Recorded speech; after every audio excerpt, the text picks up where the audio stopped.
কিসে করেছি? মমতা বন্দ্যোপাধ্যায় বদল করেছেন উন্নয়নের মধ্যে দিয়ে। আজকে গ্রাম বাংলায় যত উন্নয়ন আপনারা দেখতে পান, আজকে নেত্রী মমতা বন্দ্যোপাধ্যায় মুখ্যমন্ত্রী হওয়ার পরে এই উন্নয়নগুলো আপনারা দেখতে পান।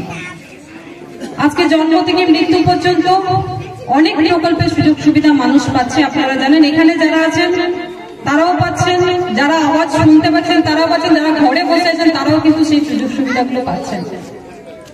তাও আমরা কেন বলি, আজকে মহিলাদের কথা কেন বলি?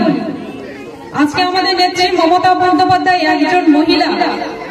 উনি যদি একজন মহিলা হয়ে সারা ভারতবর্ষে, সারা বাংলায় আমাদের কথা ভাবেন, তাহলে আমরা এই ছোট্ট গ্রাম অঞ্চলে আমরা মহিলাদেরকে নিয়ে কেন ভাবতে পারবো না? আমাদের ভাবনাটা কোথায়? আজকে মমতা বন্দ্যোপাধ্যায় মহিলাদের আসন সংরক্ষণ করে দিয়েছেন পঞ্চায়েতে 50%। আজকে সর্ব জায়গায় মহিলাদের একটা সংরক্ষণের মধ্যে মহিলাদের একটা জায়গা করে দিয়েছেন। কেন না? মমতা বন্দ্যোপাধ্যায় জানেন, আমাদের মহিলারা যতটা এগিয়ে আসবে আমাদের সমাজ কিন্তু ততটাই সমৃদ্ধ হবে। মহিলারা কিন্তু পুরুষের সাথে কাঁধে কাঁধ মিলিয়ে কাজ করতে পারে, সেই জায়গাটা কিন্তু আমাদের নেত্রী মমতা বন্দ্যোপাধ্যায় করে দিয়েছেন। আজকে আমাদের এই লড়াই কেন? আজকে প্রতিটা জায়গায় লড়াই। আজকে যে অপরাজিতা বিল হয়েছে আপনারা জানেন, 3রা সেপ্টেম্বর 2024 বিধানসভায় পাস হয়েছে বিলটি। অথচ আজ পর্যন্ত রাষ্ট্রপতি সেই বিল স্বাক্ষর করেনি এবং সেই বিলটিকে এখনো আইনে প্রণয়ন করেনি, পরিণত করেনি। কেন করেনি? সেই বিলটা তো আপনারা জানেন, অপরাজিতা বিলটা কি আমরা জানি, শুনি, সব জায়গায় শুনি অপরাজিতা বিল। যে কেউ ধর্ষক, যে নির্যাতন করেছে, তার যদি সত্যিকারে সে নির্যাতন করেছে সেটা যদি প্রমাণ হয়, 20 বছর কারাদণ্ড তার কাছে প্রাপ্য নয়, তার কাছে যাতে যাবজ্জীবন কারাদণ্ড হয় এবং প্রয়োজনে তাকে যাতে ফাঁসি দেওয়া হয়, এই বিলটিতে লেখা আছে।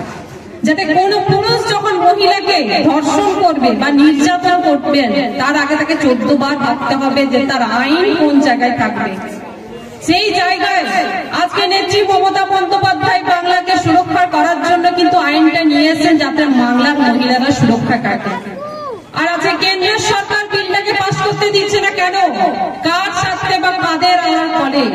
আমরা কিন্তু দেখেছি সারা ভারতবর্ষে অনেক বিজেপি শাসিত রাজ্য রয়েছে, সেখানে যারা ধর্ষণ করে তাদের কেউ তারা মালা, ফুলের মালা করে বরণ করে তারা জেল থেকে বার করে নিয়েছে, ছাড়া দেয়, তাদের কিন্তু কোনো সাজা হয় না। কিন্তু মমতা বন্দ্যোপাধ্যায় বলেন, যারা প্রকৃত অপরাধী তাদেরকে সাজা পেতেই হবে, সে যত বড়ই হোক, আমার দলের হোক, দলের বাইরেই হোক, তাকে কিন্তু প্রকৃত সাজা দিতে হবে। এইটাই হচ্ছে মমতা বন্দ্যোপাধ্যায়। কখনো অন্যায়ের সাথে আপোষ নয়, যারা অন্যায় করে তাদেরকে শাস্তি দিতে হবে। এটাই নেত্রী মমতা বন্দ্যোপাধ্যায় কিন্তু আমাদের এই নীতি আদর্শে কিন্তু আমরা এগিয়ে চলি। আজকে মায়েদের কথা বলি, আজকে ভাইরা কিন্তু আমরা কতটা সুরক্ষিত রয়েছি সেটা আমরা জানি এবং সেটা আমরা 2026 সালে বুঝিয়ে দিব। প্রত্যেকটি নির্বাচনে আমরা বুঝিয়ে দিয়েছি।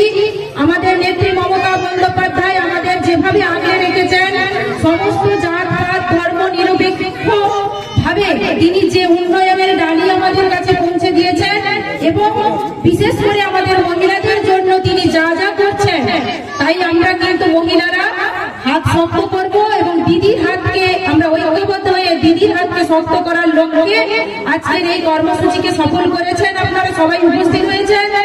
তো আমরা আগামী দিন আরো দিদির এই উন্নয়নের ডালি যাতে আমাদের সবার ঘরে ঘরে পৌঁছে যায় তার লক্ষ্য এবং দিদিকে যাতে আমরা দিল্লির দরবার পর্যন্ত নিয়ে যেতে পারি এবং 2026-এ দিদিকে আমরা যাতে মুখ্যমন্ত্রীর আসনে বসাতে পারি তার লক্ষ্যে এবং সমস্ত বিরোধী শক্তির ক্ষমতাকে হ্রাস করে দিতে এবং সমস্ত অপপ্রচারের বিরুদ্ধে রুখে দাঁড়াতে কিন্তু আমরা আজকে ঐক্যবদ্ধ হওয়ার শপথ নিব। তো যাই হোক, আমাদের নেত্রী মমতা বন্দ্যোপাধ্যায়ের যে উন্নয়ন তার ধারা অব্যাহত রাখতে এবং মহিলাদের আগামী দিন আরো পথ প্রশস্ত করার লক্ষ্যে আমরা এগিয়ে যাব, ঐক্যবদ্ধ হব, এই অঙ্গীকার নিয়ে আজকের সভামঞ্চে উপস্থিত।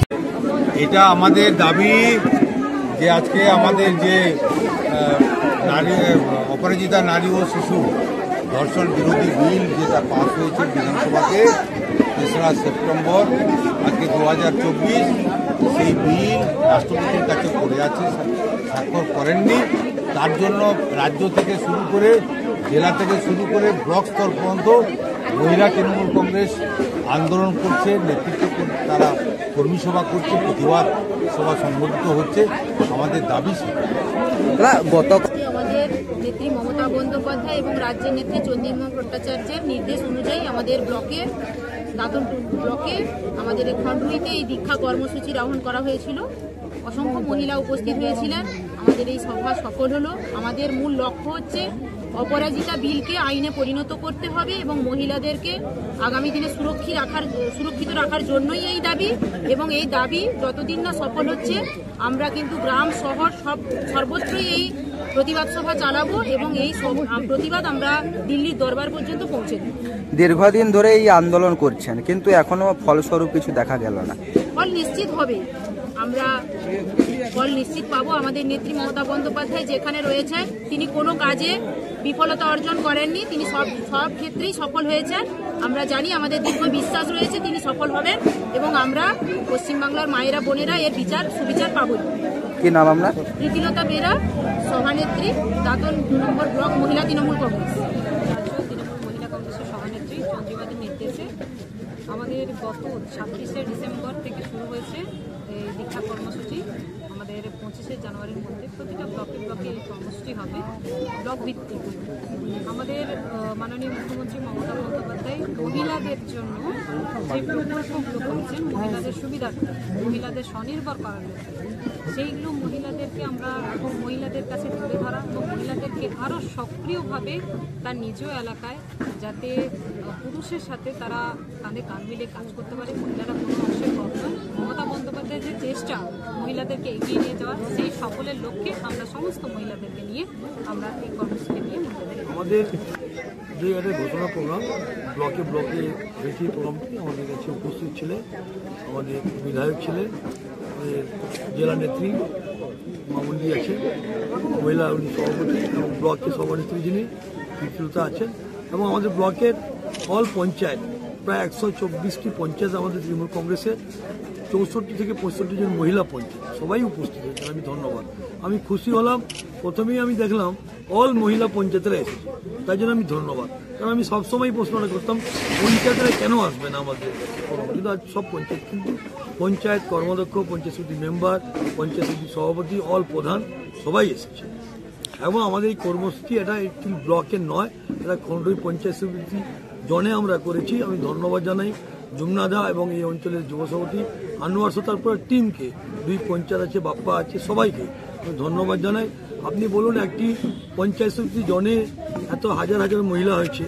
আমি তো দায়িত্ব নিয়ে বলছি, যদি তুরকা 3 নম্বর অঞ্চল দায়িত্ব নেয়, মিনিমাম 10,000 মহিলা তুরকা 3 নম্বর অঞ্চল জমায়েত করতে পারবে। আমরা আজকে মামুন্দির সঙ্গে কথা বলেছি এবং আমাদের যিনি জেলা সভাপতি প্রিয় সুজয় হাজারের সঙ্গে কথা বলবো। আমার রাজ্য তৃণমূলের মহিলা নেত্রী যিনি আছেন, যুব তৃণমূল কংগ্রেসের নেত্রী সাইনী ঘোষকে আমরা একটা ব্যবস্থা করছি। আমরা টার্গেট আছে 25 থেকে 30,000 আমরা যুব এবং মহিলা জমায়েত। কি নাম আপনার? আমার নাম শেখ ইফতিকার আলী, দাতুন 2 ব্লক তৃণমূল কংগ্রেসের সভাপতি।